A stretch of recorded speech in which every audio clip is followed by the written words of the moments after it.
नमः प्रणवार्थाय शुद्धज्ञानैकमूर्तये निर्मलाय प्रशान्ताय दक्षिणामूर्तये नमः।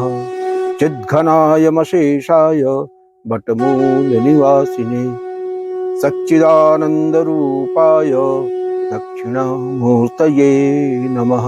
ईश्वरो गुरुरात्मेति मूर्तिभेदविभागिने व्योमवद्व्याप्तदेहाय दक्षिणामूर्तये नमः।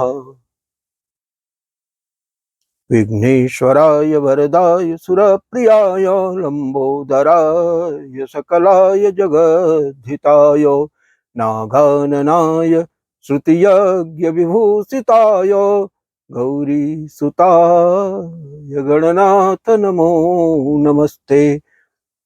विघ्नार्तिनाशनपराय गणेश्वराय सर्वेश्वराय सुखदाय सुरप्रियाय विद्याददाय विकटाय च वामनाय भक्तप्रसन्नवरदाय नमो नमस्ते। ओम श्री गुरुवे शिवाय नमः। ओम श्री परदेवतायै नमः।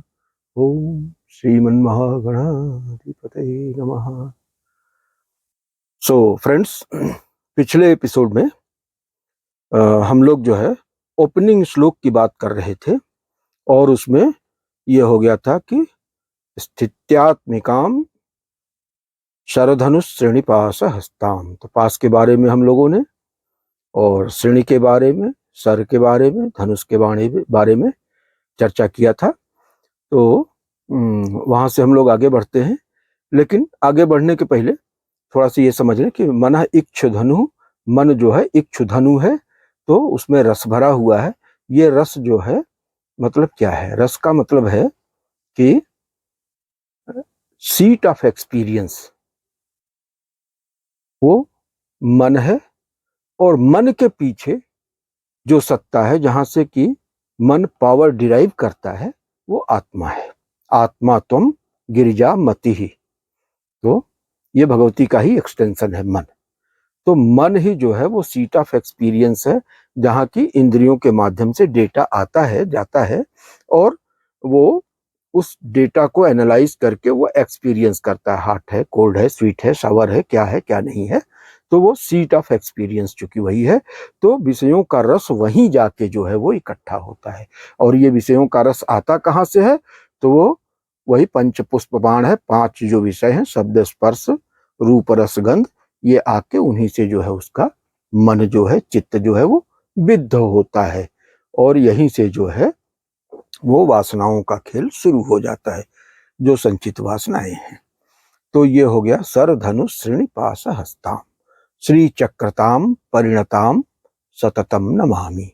इस तरह से भगवती जो है वो श्री चक्रता में परिणत हो जाती है। अब देखिए, इसका सेकंड पार्ट जो है वो दूसरा श्लोक जो है वो स्टेजेज ऑफ रियलिटी के बारे में बात करता है, और वो अध्व प्रक्रिया के भी बारे में बात कर रहा है कि किस तरह से जो है वो एक ठोस सत्ता जो है अस्तित्व में आती है, और किस तरह से जो है, माने जो सत्ता के स्तर भेद हैं, कारण, सूक्ष्म, स्थूल है।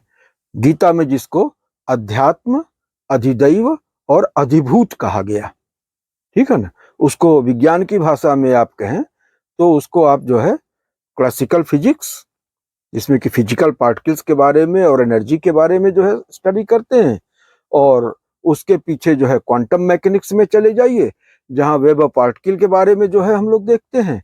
और उससे भी ऊपर जब जाएंगे, माने कि जो क्लासिकल फिजिक्स है और क्वांटम मैकेनिक्स है, तो उसके ऊपर मैं मेटाफिजिक्स को मानता हूं, जो प्योर साइंस है। वहां से प्योर साइंस हो गया, और उसके बाद इंजीनियरिंग और ये सब शुरू हो गया। तो मेटाफिजिक्स और क्वांटम मैकेनिक्स और क्लासिकल फिजिक्स, तो ये जो है, ये इस तरह से कह लें तो ये सत्ता के स्तर भेद हो गए, ठीक है ना। और मेटाफिजिक्स मैंने क्यों कहा टॉप पे जो है, कि मेटाफिजिक्स जो है वो मेटा कॉग्निशन है। मेटा कॉग्निशन का मतलब हो गया कि जो कुछ भी कॉग्निशन हमारे इंद्रियों के माध्यम से जो डेटा पहुंचता है और जो इंटरनल इंस्ट्रूमेंट्स जो कि माने अपरेंटली लगता है कि अल्टीमेट सीट ऑफ एक्सपीरियंस है, जो एक्सपीरियंस उसको डेटा को एनालाइज करते हैं और एनालाइज करने के बाद एक कंक्लूजन निकालते हैं, तो उसकी वजह से लगता है कि this is the seat of experience, जहां पर कि एक्सपीरियंस घटित होता है।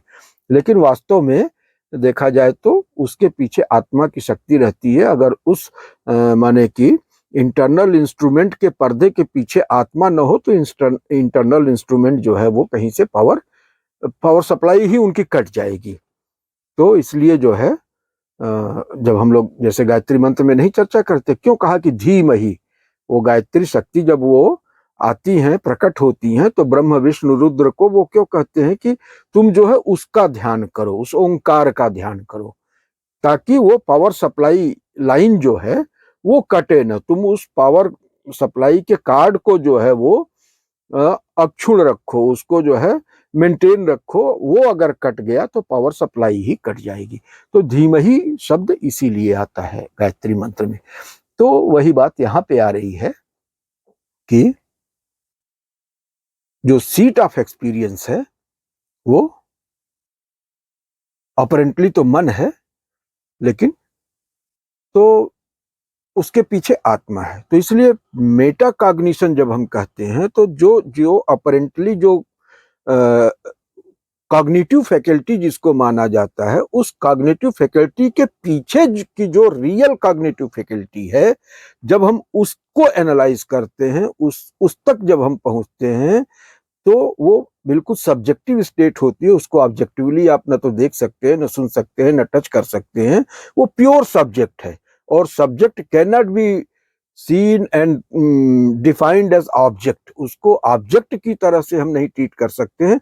वो चूंकि हमारी अपनी ही स्थिति है, वो अल्टीमेट ऑब्जर्वर है। और ये संसार जो है वो ऑब्जर्वर सेंट्रिक है, क्योंकि अल्टीमेट सीट ऑफ एक्सपीरियंस है।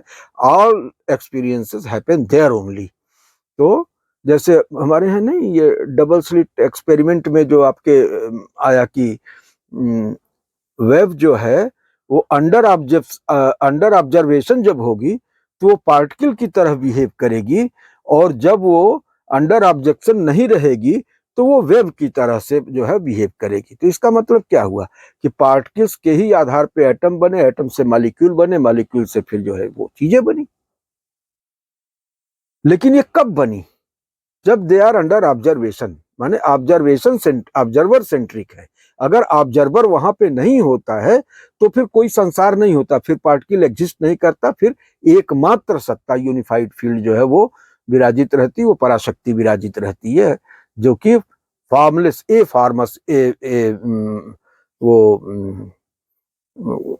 क्या कहते हैं उसको, एमार्फस एंटिटी है, एमार्फस है और इनफिनाइट है।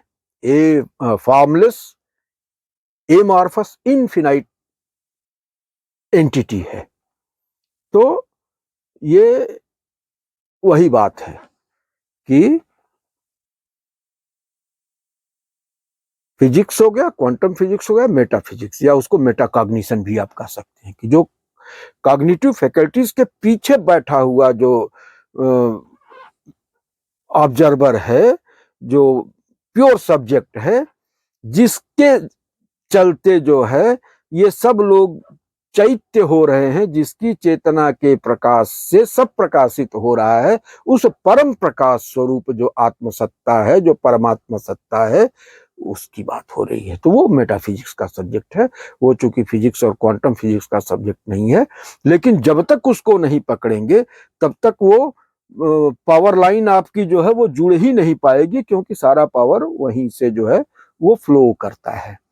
तो ये हो गया लेवल्स ऑफ रियलिटी की कारण, सूक्ष्म, स्थूल या अधिदैव, अध्यात्म, अधिदैव और अधिभूत, या उसको अगर आज की भाषा में कहें तो क्लासिकल फिजिक्स, क्वांटम मैकेनिक्स और मेटाफिजिक्स या मेटाकॉग्निशन। तो ये जो है इस तरह की चीजें आ जाती हैं। तो इस तरह से जो है वो लेवल्स ऑफ रियलिटी है। अब जैसे ये सोच लीजिए जागृत अवस्था, जागृत अवस्था की रियलिटी जो है कुछ और है, जो हमारी आंख के सामने होता है, हमारे ज्ञानेंद्रियों के सामने होता है, वो रियलिटी है। एक होती है स्वप्नावस्था। तो स्वप्नावस्था में ये जो जागृत अवस्था का सत्य है वो नहीं होता है, लेकिन हम एक मानसिक सृष्टि करते हैं स्वप्न में। वो भी वही है जो सिमुलेशन वाली बात हो रही थी कि एक तरह से वो ये संसार अगर जो है वो परमेश्वर का सिमुलेशन है, तो स्वप्न में जो है हम एक मतलब सिमुलेटर क्रिएट करते हैं, उसमें सिमुलेशन तैयार करते हैं। और एक निद्रावस्था है। निद्रावस्था में माने कि न तो मानसिक संसार है, न भौतिक संसार है, और सिर्फ जो है वो जो अल्टीमेट रियलिटी है वो है, और अज्ञान है। तो चूंकि अज्ञान के कवर में अल्टीमेट रियलिटी रहती है, इसलिए उसमें हमें जो है उस सत्ता का आभास तो नहीं होता है, लेकिन अज्ञान के आवरण में ढके होने के बावजूद भी झीना झीना आनंद छन के आता है। इसलिए नींद में हमको रिलैक्सेशन महसूस होता है, आनंद महसूस होता है नींद से उठने के बाद, और हीलिंग का भी प्रोसेस होता है, क्योंकि वहां पे कम से कम हमारा जो है वो वस्तुगत संसार, वस्तु जगत और मानसिक जगत, ये दोनों खत्म हो जाता है। माने कि ज्ञानेंद्रियां कर्मेंद्रियां भी वहां पे नहीं है और मन भी नहीं है। तो सिर्फ एक जो है कारण शरीर माने अज्ञान का, स्वरूप के अज्ञान का आवरण है। तो थोड़ा सा एक झीना सा आवरण है, इसलिए हमको आनंद की अनुभूति भी होती है, इसीलिए उसको आनंदमय कोष कहते हैं। और हीलिंग भी होती है, रिलैक्सेशन भी मिलता है। तो ये मतलब कि लेवल्स ऑफ रियलिटी है कि कई लेवल पे है। जैसे वही फिर बात कहें कि मल्टीवर्स वाला हिसाब किताब है। हमारे यहाँ जैसे 5 कोष की रचना कहते हैं कि अन्नमय कोष, प्राणमय कोष, मनोमय कोष, विज्ञानमय कोष, आनंदमय कोष। उसी तरह से जो है वो कारण शरीर, सूक्ष्म शरीर, स्थूल शरीर हो गया। और आज की भाषा में कहें तो जो मल्टीवर्स का कंसेप्ट चल रहा है कि एक रियलिटी है जो स्थूल संसार की है, उसके पीछे एक पार्टिकल्स और वेब का संसार है, और उसके आगे वो लोग नहीं जाते हैं। लेकिन अगर उसके थोड़ा सा आगे किसी समय में बढ़ेंगे, हो सकता है 10-20-50 साल में उसके आगे बढ़े, तो वो मालूम पड़ेगा कि कॉन्शसनेस ही अल्टीमेट रियलिटी है, और कॉन्शसनेस ही अपने संकल्प के हिसाब से अनेक तरह के रूपों में अपने आप को मैनिफेस्ट करता है। और उस मैनिफेस्ट होने के लिए जो आवश्यक मटेरियल है वो भी कॉन्शसनेस खुद अपने से ही तैयार करता है। तैयार किए गए मटेरियल को डिजायर्ड आकार देने के लिए जो निमित्त तत्व चाहिए, वो निमित्त तत्व भी खुद ही जो है वो प्रदान करता है। तो निमित्त कारण और उपादान कारण दोनों बनता है। जैसे मकड़ी जो है अपना जाला बुनती है, तो जाला बुनने के लिए वो किसी हार्डवेयर की दुकान से तार नहीं ले आती है, बल्कि अपने अंदर से ही वो तार भी उत्पन्न करती है और अपने खुद अपनी स्किल से उसको बुनती भी है। तो वही स्थिति है। तो ये हो गया स्टेजेज ऑफ रियलिटी की बात। अब जब दूसरा श्लोक आता है तो वो इसी तरह की, मतलब कि जो ग्रास रियलिटी है वो किस तरह से, अभी तक तो जो है वो सुधवला अरुण की बात किया कि धवल और अरुण माने रजोगुण और सतोगुण के चलते जो भी सृष्टि हुई, तो उसमें ज्ञानेंद्रियां, कर्मेंद्रियां, अंतःकरण, प्राण ये आते हैं। तो इनकी तो स्थिति बन गई, और इनको ऊर्जा और बोध प्रदान करने के लिए देव सत्ता जो है वो हो गई। तो उसको भी उन्होंने अपनी ही आत्मा से कला के रूप में जो है प्रकट किया। तो ये हो गया। लेकिन अब बात रह गई कि जो ग्रासेस्ट रियलिटी है उसके बनने की, तो वो जो है वो श्री यंत्र जब निर्माण होता है, जो श्री यंत्र है वही ये पिंड है और वही ब्रह्मांड है। पिंड में, ब्रह्मांड में और श्री यंत्र में, तीनों में कोई अंतर नहीं है। तो अब ये ग्रासिफाइड वर्ड किस तरह से बनता है, तो वही पंच तत्वों के तम वाले हिस्से का पंचीकरण करके जो है वो बनता है। तो वो दूसरे श्लोक में आके एक्सप्लेन करता है कि भूपुस्त्रिभित्तकमथेन्दु कलारविन्दम् अष्टारकञ्चमनुकोणमथो दशारम् दिक्कोणकञ्च गजकोणमथ त्रिकोणम् वन्दे च बिन्दुसहितं परयंत्रराजम्।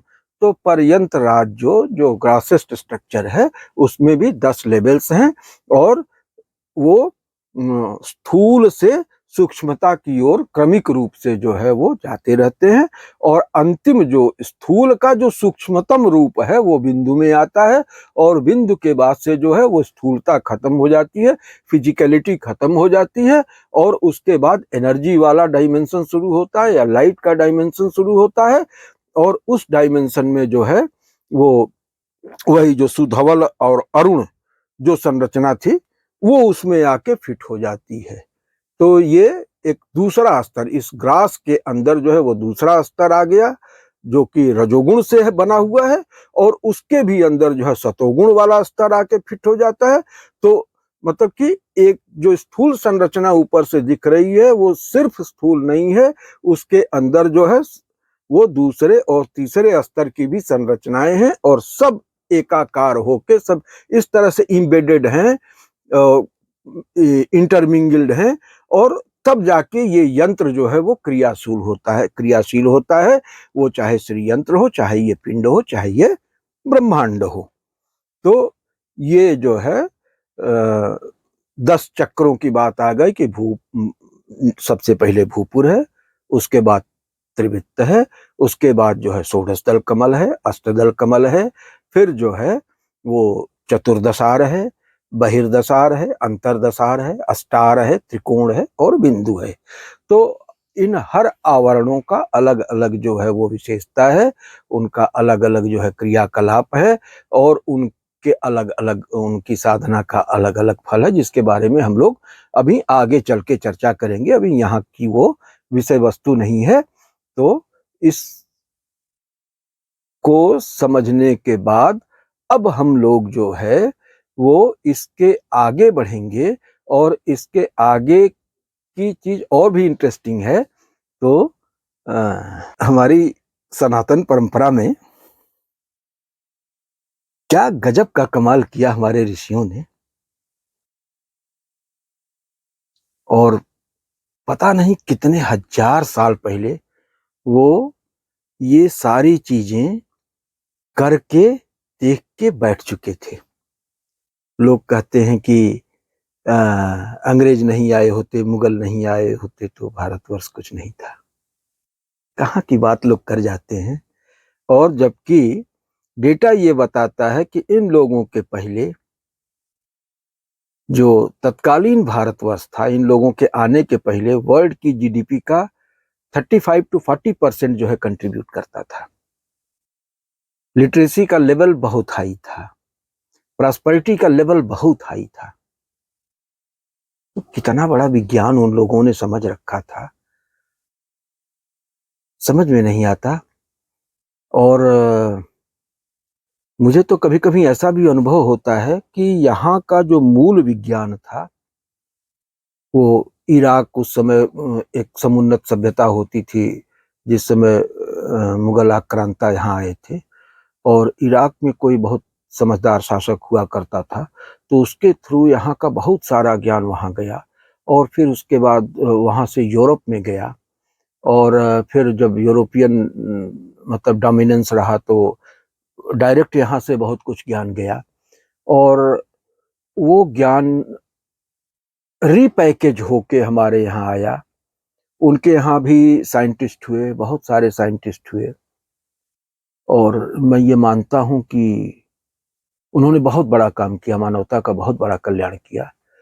और जैसे हमारे यहाँ ऋषि हुआ करते थे जिनका कोई समाज से कोई लेना देना नहीं, वो कहीं वीरान जंगल में अपना जो है वो अपनी शोध में लगे हुए हैं, और अपनी शोध के सुफल को जनता में मुक्त हस्त से जो है अनुदान के रूप में वितरित करते थे।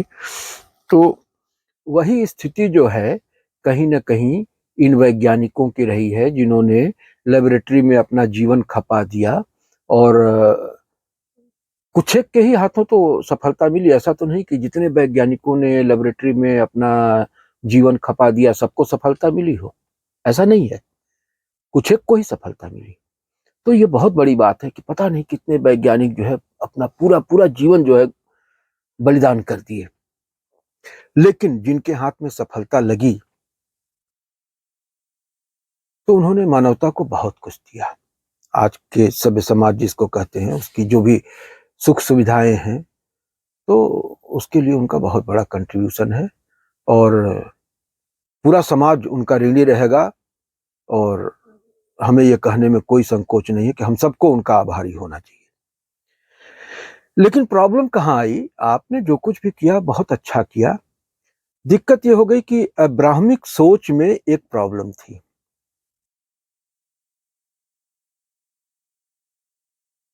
ये क्या प्रॉब्लम थी? I versus you, me versus दे।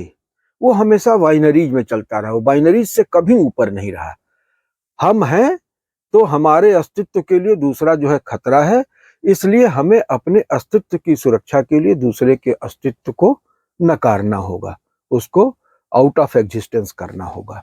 ये बहुत बड़ी प्रॉब्लम रही और इसके चलते उन वैज्ञानिकों ने जितना कुछ सोचा समझा जाना, उसको इन्होंने इस तरह से मतलब कि अब्राहमिक थिंकिंग के चलते इकोसिस्टम ने जो है इस तरह से प्रचारित किया कि बस यही जो है अंतिम सत्य है। इसके अलावा जो कुछ भी अब तक की सभ्यताओं ने खोज किया, शोध किया, वो सब थोथा है, बेकार है, कोरी कल्पना है और इससे मानवता का बड़ा नुकसान हुआ। क्योंकि अगर उनके अंदर ये सहिष्णुता होती कि भाई ठीक है, आपने किया है, आपने मानवता को दिया है, मानवता उसकी आभारी है, मानवता उससे लाभान्वित हो रही है और उसके लिए हम आपके कृतज्ञ हैं। लेकिन अगर कोई अल्टरनेटिव थिंकिंग है, उसने भी कभी इतिहास के किसी दौर में मानवता को बहुत कुछ दिया है, तो उसको नकार देने का, उसको डिमॉलिश करने का क्या मतलब है? ये जो डिमॉलिश करने वाला कल्चर है, ये बड़ा खराब है। ये नहीं होना चाहिए। भाई ठीक है, हर मत को सम्मान दो, आप उसको आजमाओ। हमारा बहुत सारा सा ज्ञान रीपैकेजिंग के बाद यहाँ पे आया है, तो इसकी क्या जरूरत है भाई?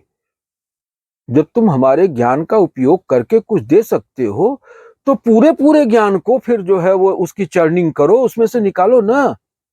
और और सारे लोग जो भी निकाल सकते हैं उनको भी उत्साहित करो।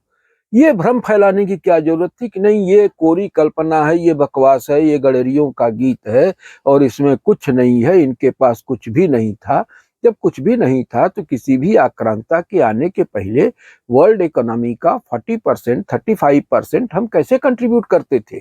जो भी हमारे स्क्रिप्चर्स बताते हैं, हमारे इतिहास बताते हैं, पुराण बताते हैं, उस समय के समाज की जो स्थितियां चलती हैं, हमारे दर्शन में, उपनिषदों में जितनी सूक्ष्म तत्वों की विवेचना की गई है, आज भी जो है अच्छे अच्छे सिविलाइजेशंस में उन चीजों की कल्पना तक कर पाना संभव नहीं है। तो निश्चित रूप से उनका मानसिक स्तर बहुत ऊंचा रहा होगा, तब तो कहीं उस स्तर की, सूक्ष्मतम स्तर की चीजों को वो पकड़ पाए और उसकी इतनी गहन छानबीन किए, उसकी इतनी छान फटक किए, उस पर इतना संधान अनुसंधान किए, तो क्या उससे मानवता का हित नहीं हुआ होगा? ये सोचने वाली बात है। तो अभी हम लोग जो बात कर रहे थे कि बड़ी मजेदार बात है कि जैसे देखिए आजकल क्या होता है, फिल्में बनती हैं, तो फिल्म बनने में क्या होता है? अब देखिए हम लोग सृष्टि प्रक्रिया के मॉडल को एनालाइज कर रहे हैं, इसको कहानी के रूप में नहीं लेने की आवश्यकता है। ये सृष्टि प्रक्रिया के किन्हीं चरणों को हम लोग एनालाइज कर रहे हैं और श्री विद्या साधना के दर्शन के परिप्रेक्ष्य में उसको समझने की कोशिश कर रहे हैं, क्योंकि इससे मानवता का बहुत बड़ा हित जुड़ा हुआ है। इसलिए इस पे मैं थोड़ा सा चर्चा कर रहा हूं, वरना तो इसको हम लोग साइड ट्रैक करके आगे बढ़ जाते। लेकिन यह है कि सिर्फ बुकिश चीजों को हम लोग पढ़ते जाएं, लेकिन उसको कैसे ट्रांसलेट करना है अपनी लाइफ में, या इस संसार को और अधिक सुखमय और कमनीय बनाने के लिए उन सिद्धांतों को किस तरह से हम जो है वो अप्लाई कर सकते हैं इस संसार में, इसको समझना जरूरी है। तभी तो जाके उसका कंटेम्पोररी रेलेवेंस होगा कि हम जिन चीजों के बारे में चर्चा कर रहे हैं वो चीजें सिर्फ किताब तक या किसी जंगल में बैठ के आध्यात्मिक उन्नति के लिए नहीं, बल्कि सांसारिक उन्नति के लिए भी अगर उन सिद्धांतों को समझ के और उनको लागू किया जाए तो बहुत कल्याण होगा। तो हुआ क्या कि जैसे फिल्में बनती हैं, तो फिल्म बनने में क्या होता है कि भाई वो पूरा सेट तैयार किया जाता है, उस तरह का एक्टर होता है, उस तरह का सारा कुछ इकोसिस्टम पूरा बनाया जाता है, पूरा एम्बियंस क्रिएट किया जाता है, फिर उसके बाद फोटो शूट होता है और उस फोटो को ही जो है वो रील के रूप में चलाया जाता है। तो अब फोटो का मतलब क्या हुआ कि प्रकाश में जो है एक तरह की प्रोग्रामिंग हो गई, जिससे कि जब उसको हम स्क्रीन पे डालते हैं, बड़े पर्दे पर डालते हैं, तो उस प्रोग्रामिंग के हिसाब से ही लाइट एंड शेड का कॉम्बिनेशन स्क्रीन पे बनता है, जिससे हमको वो सारी घटनाएं 2D में वहां पे जो है स्क्रीन पे दिखती हैं। जो 3D था वो 2D में स्क्रीन पे दिखता है। तो ये रिवर्स प्रोसेस हो गया 3D को 2D में ले जाने का। लेकिन हमारे ऋषियों ने जो विज्ञान की खोज किया था, जो हवन की प्रक्रिया थी, अगर इसको इस परिप्रेक्ष्य में समझा जाए तो वो क्या था कि लाइट के अंदर वो डायरेक्ट प्रोग्रामिंग करते थे। और वो प्रोग्रामिंग क्या थी, वो मंत्रों के माध्यम से हवन में जब समिधा डालते थे तो किस समिधा से किस तरह और उसमें घृत की आहुति डालते थे, तो अग्नि में कितना घृत पड़ेगा और कौन कौन सी सामग्री पड़ेगी, तो उसके जो प्रकाश के कण जो है वो बनेंगे, उन प्रकाश के कणों में कौन कौन से तत्व होंगे और उन तत्वों को किन मंत्रों से किस तरह का रेजोनेंस या वाइब्रेशन उसमें डाल दिया जाए तो वो किस तरह की गति उसमें होगी, और आपस की गति में अंतर क्रिया से जो अणु परमाणु परस्पर मिलेंगे, उनमें जो अल्केमी बनेगी, उस अल्केमी के बाद किस तरह का सृजन होगा, किस तरह की सृष्टि बनेगी, इस सारी चीजों को उन लोगों ने समझ रखा था। और हवन और यज्ञ वो विधान था जिसके चलते अग्नि जब वो जलाते थे हवन की, तो उस अग्नि के प्रकाश में मंत्र और समिधा के माध्यम से इस तरह के तत्वों और इस तरह के वाइब्रेशंस को इन्फ्यूज करते थे कि जब उनकी अंतर क्रिया हो तो जो एल्केमी बनेगी, उस एल्केमी से जो चीज की सृष्टि वो करना चाहते हैं वो चीज सृष्ट हो जाए। तो ये बहुत बड़ा विज्ञान था। और इस विज्ञान के चलते आज जो चीज जो है व्यक्ति वो विविध यंत्रों के माध्यम से कर रहा है और पर्यावरण को क्षति पहुंचा के कर रहा है, उसी प्रयोजन को वो पर्यावरण को और पुष्ट करते हुए, क्योंकि यज्ञ जो है वो पर्यावरण को पुष्ट करता था। गीता में कहा ना कि सह यज्ञा प्रजा सृष्ट्वा पुरोवाच प्रजापति मनेन प्रसयिस्वध्व ये सवोष्टिस्तष्ट कामदुक अन्नाद् भवन्ति भूतानि पर्जन्यादन्न संभवः यज्ञाद् भवन्ति पर्जन्यः यज्ञः कर्म समुद्भवः कर्म ब्रह्मोद्भवं विद्धिं ब्रह्माक्षर समुद्भवं तस्मात् सर्वगतं ब्रह्म नित्यं यज्ञे प्रतिष्ठितम्। तो ये यज्ञ का जो कंसेप्ट था उनका कि यज्ञ से जो है वो पर्जन्य होंगे, माने बादल बनेंगे, बादल से जो है वो वर्षा होगी, वर्षा से फिर जो है वो अन्न बनेगा, अन्न से प्राणियों का पोषण होगा और प्राणी फिर जो है वो यज्ञ करेंगे और यज्ञ जो है वो वेद विहित होगा, वेद में उनका इनका जो है विधान दिया गया रहेगा और वेद जो है वो अक्षर परमात्मा से उत्पन्न हुए होंगे। तो इस प्रकार से अक्षर परमात्मा के वचनों के अनुसार, उनके मैनुअल के अनुसार जो है उनके द्वारा सृष्ट पदार्थों से उनकी आराधना करते हुए इस सृष्टि प्रक्रिया के सृष्टि चक्र के प्रवर्तन में हम मददगार बनेंगे। और सृष्टि चक्र जैसे जैसे जो है वो समृद्ध होता जाएगा, उस समृद्धि के लाभार्थी हम भी बनेंगे। लेकिन उसको यज्ञ शिष्टामृत भुजो, ये छीन के खाने वाली प्रवृत्ति नहीं होगी, बल्कि यज्ञ के प्रसाद के रूप में हम उसको पाएंगे। तो उससे जो है हमारा सब कुछ जो है वो प्रसादस्तु प्रसन्नता बिखरेगी चारों तरफ। यज्ञ में तो सबको दिया जाता है ना, इनको आहुति दी जाती है, उनको आहुति दी जाती है, उनको आहुति जाए, किसी को छोड़ा थोड़े नहीं जाता है। यज्ञ में जिन लोगों का भी सहयोग होता है उनको यज्ञ का पुण्य मिलता है, फल मिलता है। तो ये हमारे यहाँ यज्ञ का कंसेप्ट था। तो उसमें मारकाट वाली व्यवस्था ही नहीं थी, ये सामाजिक व्यवस्था थी। और ये कर्म का और पुनर्जन्म का सिद्धांत और यज्ञ का सिद्धांत। तो विकासवाद का जो मॉडल आज चल रहा है जिसमें ये है कि hell is the other man, दूसरा आदमी हेल है और वो हमारे अस्तित्व को लिमिट करता है, इसलिए उसको हम एनिहिलेट करने के बारे में सोचते हैं। हमारे यहाँ ऐसा नहीं था। हमारे यहाँ तो ये है कि हमारी आइडेंटिटी इंडिविजुअल की थी ही नहीं, हमारी आइडेंटिटी तो अहम ब्रह्मास्मि की थी। हम तो सारे रूपों में अपने को ही मैनिफेस्ट देखते थे। तो जब हम अपने को ही सब में मैनिफेस्ट होता हुआ देख रहे होंगे तो हमारा किससे विवाद होगा, किससे हमारा झगड़ा होगा, किससे हमारा दुराव होगा। अगर उसको पुष्ट कर रहे थे तो प्रकारांतर से हम अपने आप को पुष्ट कर रहे होते हैं। अगर हम एक वृक्ष को पूज रहे होते हैं तो प्रकारांतर से हम अपने आप को पूज रहे होते हैं। अगर हम एक अतिथि की पूजा कर रहे होते हैं तो प्रकारांतर से हम अपनी पूजा कर रहे होते हैं। अगर हम एक गौ की सेवा कर रहे होते हैं तो प्रकारांतर से अपनी सेवा कर रहे होते हैं और अपने अंदर अधिष्ठित उस परमात्मा की भी सेवा कर रहे होते हैं इसी व्याज से। तो ये हमारा यज्ञ विधान हो गया, यज्ञ भाव हो गया। तो जो चीज आप यंत्रों के माध्यम से करते हो वो चीज हम जो है वो यज्ञ के माध्यम से जो सूक्ष्म का जो अधिष्ठाता तत्व है, अधिष्ठाता तत्व जो स्थूल का है, स्थूल का अधिष्ठाता सूक्ष्म तत्व है। ये जो क्लासिकल फिजिक्स के पीछे जो है उसके बैकग्राउंड में क्वांटम मैकेनिक्स है।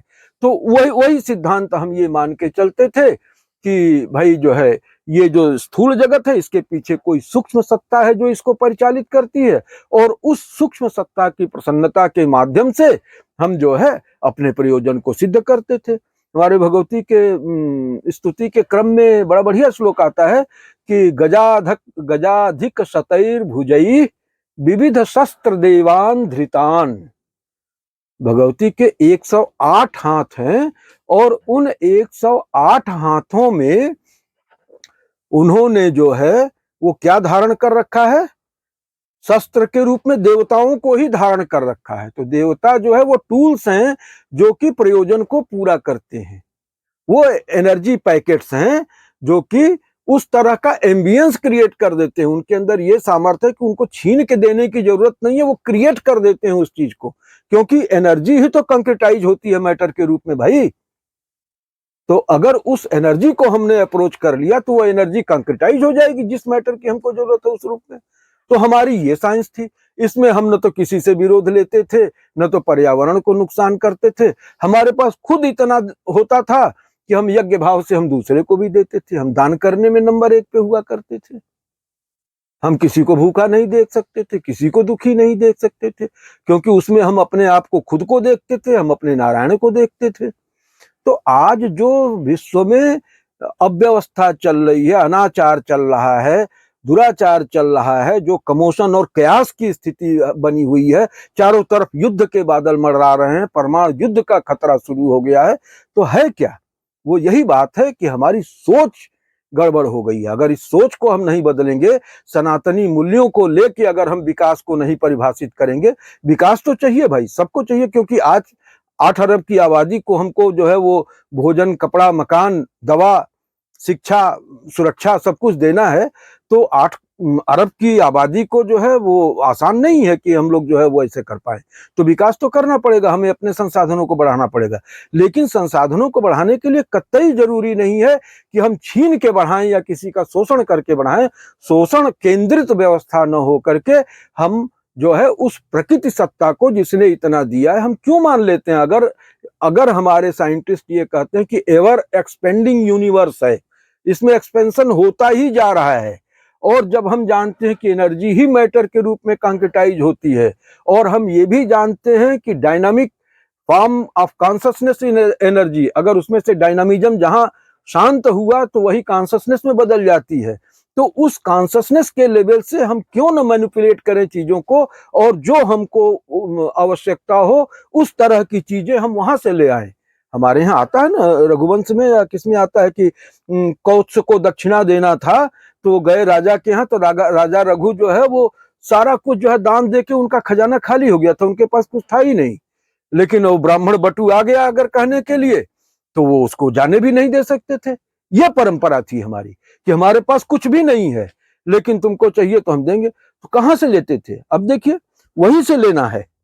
वो अपने यहाँ किसी सेठ के यहाँ डाका डालने नहीं चले गए, नहीं तो एक फोन कर देते, एक संदेशा भेज देते किसी बड़े सेठ के यहाँ कि इतना पैसा दे जाओ, लेकिन राजा ने ये तो नहीं किया। राजा ने कहा कुबेर देंगे ना, और उस समय उनके पास शायद इतना समय नहीं रहा होगा कि यज्ञ योग्य करते, तो उन्होंने कहा चलो चलते हैं, चढ़ाई बोल देते हैं। कुबेर को पता लगा कि नहीं भाई, भक्त को चाहिए पैसा, इसका जिन्युइन है, रीजन जिन्युइन है, तो ये पहुंचे, उसके पहले उन्होंने बारिश करवा दिया। कोत्स गया, उतनी स्वर्ण मुद्रा, और कोत्स का देखिए एक पैसा ज्यादा नहीं लिया, उसको जितना देना था अपने गुरु को गुरु दक्षिणा के रूप में उतनी ही दक्षिणा लेके गया। उसके बाद जितना पड़ा हुआ था सब छोड़ दिया कि इससे मेरा कोई मतलब नहीं है, मुझे 14 कोटि स्वर्ण मुद्राएं देना है गुरु दक्षिणा में। 14 कोटि गिन के उसने ले लिया, उसके बाद एक धेरा नहीं लिया। तो हमारी ये परंपरा थी। तो जब तक इन सनातनी मूल्यों को और ये Indic theory of evolution, cosmology, Indic cosmology को, सृष्टि के प्रयोजन को, सृष्टि के मूल में निहित शक्तियों के स्वरूप को, उनके स्वभाव को नहीं समझा जाएगा, उनके साथ एक कनेक्ट नहीं स्टेब्लिश किया जाएगा, तो तब तक जो भी विकास होगा वो विकास नहीं होगा, विनाश होगा। चाहे भले वस्तु के रूप में हमारे सामने बहुत कुछ बिलोंगिंग्स दिखें, लेकिन हम उनका उपयोग शांतिपूर्वक नहीं कर पाएंगे, और इसलिए अर्थ के गर्भ से भी अनर्थ पैदा होगा, क्योंकि हमने परमार्थ को छोड़ दिया। परमार्थ के गर्भ से जो अर्थ पैदा होगा वो प्रसन्नता पैदा करेगा, वो प्रसाद पैदा करेगा, वो प्रसाद पैदा करेगा, प्रसन्नता पैदा करेगा, ऐश्वर्य पैदा करेगा, सुख पैदा करेगा, आनंद पैदा करेगा। लेकिन अगर उस परमार्थ को छोड़ के हम अर्थ उपार्जित करते हैं तो उस अर्थ के गर्भ से अनर्थ ही सृजित होगा। जब तक हमारा जो नेतृत्व वर्ग है, हमारे राष्ट्र की जो प्रतिभा है, हमारे राष्ट्र का जो विजडम है, इन तथ्यों को नहीं स्वीकार करेगा और अंधी दौड़ में विकास को परिभाषित करते हुए बगैर मूलभूत तत्वों को समझे सुख सुविधा और वस्तुओं को का भंडारण करने में लगेगा, तो आज यही होगा कि जहां सुख सुविधाएं की चीजें जुटेगी, उससे ज्यादा जो है एटम बम, हाइड्रोजन बम और कौन कौन सा, अब तो भाई वो जैविक बम भी आ गए हैं, और ऐसे ऐसे बम बन रहे हैं कि कोई भी नाराज हो जाए तो पूरी दुनिया को कई बार नष्ट कर ले। तो सारा कुछ जुटा के आप क्या कर लोगे?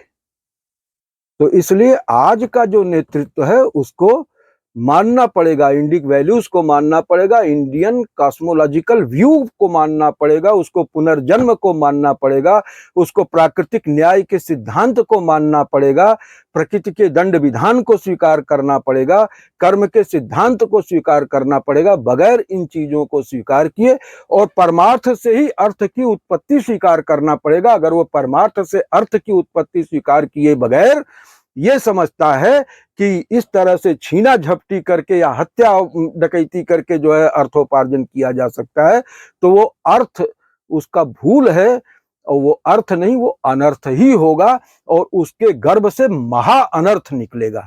इस बात को हम जितना जल्दी समझ लें उतना जल्दी हम इस सर्वनाश को टाल सकते हैं, वरना 25-50 साल में सर्वनाश निश्चित है, ध्रुव है। तो इन्हीं शब्दों के साथ हम इस वीडियो को, शायद कुछ प्रकरण इतना मेरे हृदय के करीब था कि कुछ अधिक अगर कहा गया होगा तो उसको आप लोग अन्यथा मत लीजिएगा। ये बहुत ही, it was very close to my heart, इसलिए थोड़ा सा शायद मैं इमोशनल हो गया था। तो अभी यहीं पे रुकते हैं।